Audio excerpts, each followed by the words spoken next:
Let's talk about what a public charge is and what it means for immigration purposes. So for immigration purposes, being a public charge to the United States simply means that you are going to be a financial burden, for lack of a better word, to the United States. You're going to be on assistance, whether it be food stamps or maybe a Medicaid or a housing assistance or anything like that, any sort of government benefits.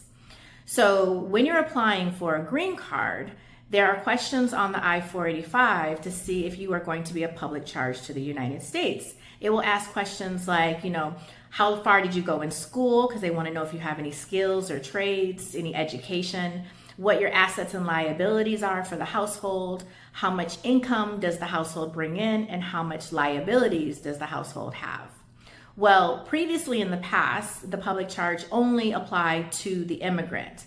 Now, with the new rule and the new policy, so the old one being rescinded and this new one taking effect, now the officers can decide on if you're going to be a public charge based off of even the petitioner, let's say your spouse, the United States citizen, their situation. Have they ever been on Medicaid? Have they ever been on government assistance? Have they ever had any sort of government benefits, any housing assistance, anything like that? So now they're using that as a next step to see if the household basically is going to be a public charge for immigration purposes, and they have an opportunity to deny your petition because of that.